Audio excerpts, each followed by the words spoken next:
When we start SaaS management, nail it and scale it. And if you try to do everything all at once, you're scattered. You probably have a lot of folks trying to do a lot of different things. So get those early wins. And once you've proven out SaaS management and the positive ROI that comes with it, that becomes the executive touch point where they're willing to drive a larger strategy throughout the organization.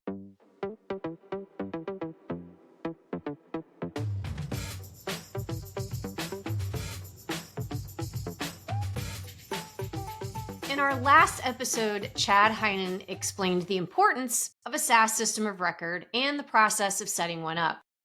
Today, I am joined by Zylo's Cory Wheeler to share his knowledge at prioritizing your SaaS applications, the thought process and strategy behind the approach, and how do you really do it. Cory is one of the co-founders of Zylo. He's also its chief customer officer. And you may actually recognize Cory as my co-host from Zylo's podcast, SaaS Me Unfiltered. He's also a procurement leader in his past life and has spent nearly 10 years helping our clients build and mature their SaaS management programs. Cory, I am so excited to finally have you on SaaS Me Anything. I love it. Thanks so much for having me, Meredith. Before we dig in, Cory, to all of the tactical details and the action items and steps for app prioritization, I want to take a step back for a moment. Where does SaaS management really all begin? What is really the key driver for a program? You really have to begin with an understanding that nearly every organization is struggling with the workload and the risk that comes along with allowing everybody in the company to be a buyer of software. IT, procurement, and security feel that strain specifically. But it's very, very daunting thinking about where you begin. Well, that first step has to be with discovery. Data-driven discovery, understanding that SaaS sprawl that you have across your organization. You really begin by understanding what is every application, how is it coming into our environment, are we buying it through approved methods, are we buying it through unapproved methods? That then feeds into outcomes. Once you understand what you have, what you're spending, what that sprawl really looks like, all of the insights that come along with having your first system of record, now you can start to lean into those outcomes. When we think about SaaS management, it's quite simple. There are really 4 outcomes that every organization is looking to drive around their software as a service stack.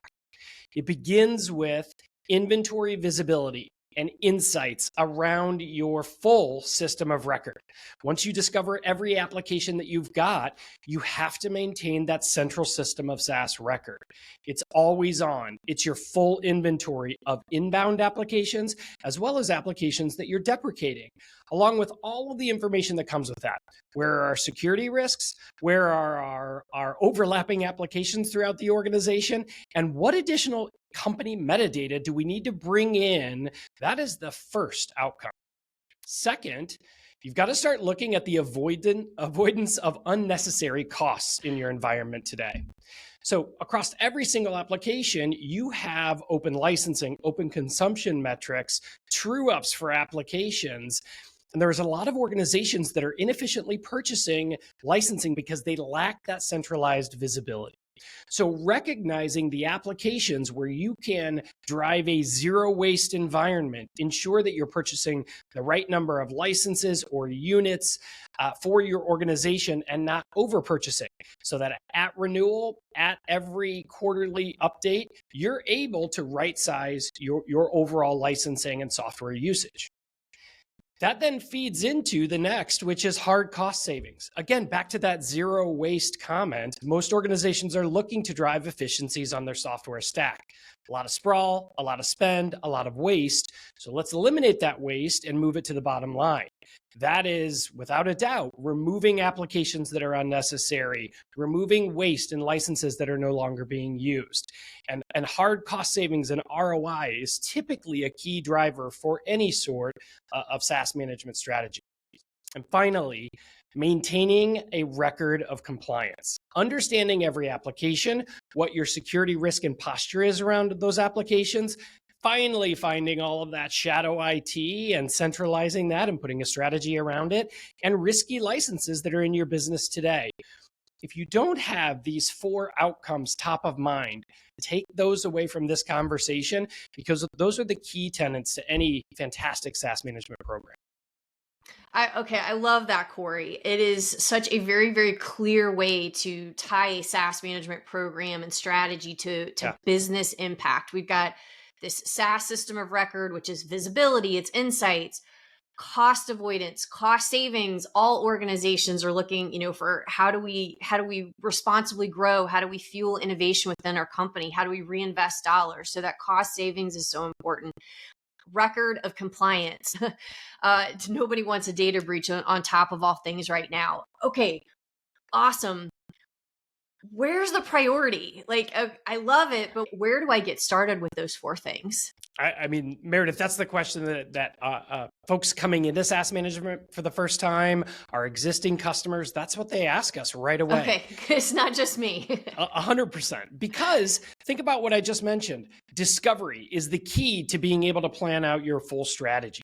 So once you see that, the average organization underestimates the amount of software they have, sometimes 2, 3x. But that first view of all of your inventory really becomes insightful, but then that transitions a little bit to overwhelming. I've finally seen that we have hundreds of apps, if not thousands of applications, and thinking about how to put a strategy around all of that, like I said, very overwhelming. So the easiest way to think about this is really to bifurcate the overall strategy and think about it in 2 ways. First, what are my inventory-wide strategies?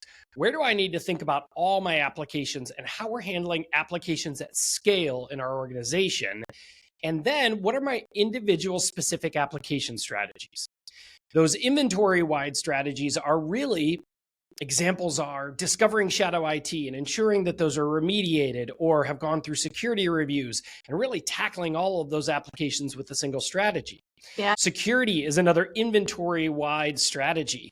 Most security organizations are lacking the same visibility that everyone else is lacking across the organization. So once you have that visibility, you're now able to say, well, where have we already secured our 4 walls, and where are the risks and gaps in our organization? So you've got to begin with an inventory-wide view on all of your applications. But then you quickly drop down into specific application strategies. Okay. And this is where prioritization becomes the focus.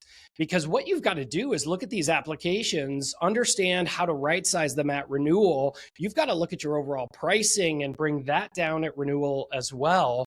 And doing everything at once, again, becomes very, very overwhelming. So you've got to prioritize your most important apps. The results of that work need to generate positive ROI. And when you start to do that, that becomes that springboard for being able to scale that throughout the organization. When we start SaaS management, nail it and scale it. And if you try to do everything all at once, you're scattered. You probably have a lot of folks trying to do a lot of different things. So get those early wins. And once you've proven out SaaS management and the positive ROI that comes with it, that becomes the executive touch point where they're willing to drive a larger strategy throughout the organization. I'll leave you with that. Nail it and scale it. I love it. I feel like there's a button or a t-shirt that is going to come out of that at some point. But it's not just a great kind of tagline. It is a mantra and a great way to approach your program. But that can look a little bit different for different organizations, different ways to prioritize their SaaS applications. Is there a best approach? Or if there is, what does that best approach look like? As we've seen this over the last decade, you really start to understand the best practices in this space. It becomes simple. There are 2 best approaches. The first is outcome driven, pure and simple. We have an outcome that we have to save money in this organization. We've recognized sprawl. We need to bring the overall cost structure, OpEx, down. OpEx might be one of our top expense line items after people, and depending on your industry, it's usually pretty far up there in your OpEx rankings. So when you have an outcome-driven program, typically that is, we need to make that cost impact. And that means your approach really needs to be around the largest applications that you've got in your environment. Starting from the top down, looking at applications where your investment is very, very high. And when you put in place a strategy that is driving cost savings or cost avoidance at each one of those renewals, you now are prioritizing ROI as a programmatic outcome. And you go application by application and prioritize those apps which will have the biggest return. Now, the second way that you can think about this is, maybe our organization is kind of dipping our toe into the water and starting to understand what SaaS management is. So we want to begin with an approach that might have a little bit less friction within the business. And that's really a persona-driven approach. We typically work with IT organizations and finance organizations. Well, that really becomes the approach where, for example, an IT organization will say, let's begin with our own house. Let's get our house in order. That makes sense. Let's prioritize every one of our IT applications. We have 30, 40, 50 of those applications are in our environment. So we're going to onboard those apps. We're going to plan for those renewals. We're going to do the right sizing at renewal. We're going to do the price negotiation at renewal. And we are going to post wins that as a program at the end of the year become a very valuable and a very impactful story that when we prioritize within the organization, we were able to drive X in overall value. That becomes the nail it and scale it story internally. And sometimes that becomes easier because you're keeping that to within a single organization. So you don't have to have the change management across your organization. You can really have a top-down approach within a department that all of our IT app owners, we're driving this new strategy around our renewals, and we are going to save X on our IT investments this year. When you have that success, you're able to pull in the executive team and then begin to scale that out. Maybe engineering and marketing, never to pick on marketing, Meredith. Maybe those are the organizations that you tee up next, because when you build that muscle, it becomes very easy to scale from there. So you're either going after the biggest applications to drive the biggest return, or you're beginning within your own organization, getting your house in order. In either outcome, you're prioritizing. You're not trying to drive outcomes on 1,000 applications all at once. You are planning where you're going to get the largest return and then scaling from there. I love it. It's almost like an internal customer story that you can then get the rest of the organization to see that value, get them to start buying in, and it makes it feel more achievable. It's not boiling the ocean. You're to your point, nail it and scale it. I love it. Hey, Cory, one quick clarification point. I've heard you talk a lot about cost savings, cost avoidance. What's the difference there? Yeah, great question. Cost avoidance is really understanding your full footprint and driving the rationalization of your consumption metrics or your license usage so that you're not purchasing additional applications, so that new employee that onboards, you're not having to go out and cut a purchase order and buy. Yeah. Optimization there, cost avoidance begins by looking at what you have. And the secret, the dirty little secret is every one of your applications have a buffer, have a measure of unused licensing or consumption metrics that you can put to use. So planning ahead for that means you're not buying additional licenses or consumption metrics. And many of your applications today have true ups. So that means that you are right sizing your overall footprint before the provider has a chance to come to you and say, hey, you've grown by 10%. We know you weren't really aware that this got away from you, but here are the licenses that you've provisioned. And at that point, you're not able to say, but we're not using some of them, so we don't want to true up. So most organizations have to prepare so that their costs aren't increasing. And that is really cost avoidance, because you're not lowering your budget, your bottom line, you're avoiding the sprawl. Or compare that to cost savings. Cost savings is eliminate all waste. No growth. We are pulling back unused licenses. We are getting rid of applications that are inefficient, that aren't being leveraged, that are shelfware, duplicative across the organization. And the key to all of that, when we're looking at cost savings versus cost avoidance, it's all about the renewal. So you have to understand when every one of these applications are renewing so that you can back up, plan ahead, drive a licensing strategy and a pricing strategy that will bring down that overall cost at renewal. And that's why when we're planning outcomes with our customers, if it is hard cost savings, we begin with a little bit of a different approach around, we need to understand when all of these applications are renewing, and that will drive your strategy. Versus avoidance, we can begin with the data. Where are all the opportunities, and how can we start avoiding purchases that we know are coming in all the time? And that's a very different strategy for organizations. Both very, very valuable, but a little bit of a different take in how you execute. Cost savings, cost avoidance, very different, but equally important as a business outcome. Thank you Yeah. for diving into that. So Cory, this has all been fantastic. I'd love to hear some stories about how is this mapping to business outcomes, prioritizing your approach. What does this really look like in real life? Yeah, great question. I'll provide a few different examples. Really global enterprise types of organizations that are tackling this today. These organizations have applications sprawl in the thousands. They were all overwhelmed with that first discovery of every one of their applications. The first example I'll share is a Fortune 50 retailer. When we went live with visibility around all of their applications, they very quickly said, we need to drive a transformation around how we renew all of our applications today. So they very much went after a cost savings approach Makes where they sense. have prioritized all of their high dollar applications. Any application with spend over a certain dollar amount, they now are putting into a new renewal operationalized process that begins at 120-day mark. Their application owners are coming in, reviewing the spend and utilization detail. At the 90-day mark, we're running license reclamations. At the 60-day mark, we're running pricing benchmarking to prepare them for every one of their renewals.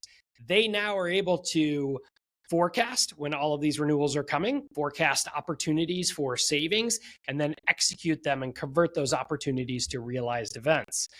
This is all done through prioritization at the high level, looking at costs first. Couple that with another customer of ours that is a global pharmaceutical enterprise. They have many different business units all over the world. And as opposed to thinking about this from a renewal perspective, they looked at application redundancy. They knew they had many different applications doing many different things. And because of the sprawl of their organization, they want to get a handle on that. It's a CIO-driven approach where employee efficiency is a key outcome. Not having too many tools that don't speak to each other that drive down the efficiency of employees. So this IT organization has begun by getting their house in order first. So they've taken an IT-based approach to application rationalization, setting standards, removing applications that are not business critical, actually finding a lot of waste and inefficient purchasing in the process. So that right sizing then happens at renewal, where they're removing the applications that are no longer needed across their environment.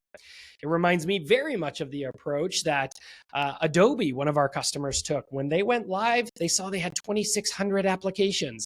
They drove an application rationalization approach to get down to 450 apps and saved about $75 million a year doing that. Wow, that is real hard dollars. Yes. And that's it. Every organization, they know this is out there. They have a hunch they have too many applications. They have a hunch that they're purchasing inefficiently. Once you get this data, it's really mapped out all in front of you. And that speaks to, in my last example, we have another Fortune 50 retailer that is a software asset management strategy as the overall approach for SaaS management. And they have begun by prioritizing the applications with the largest license opportunities. And as they started to tick that off, they then realized, boy, this is simple. You get the data, you look at the data, you remove it at renewal, and they have now transitioned that into looking at the largest applications across their business. And once they drove a process that gave them confidence in the reduction of licensing, they started to scale out from there.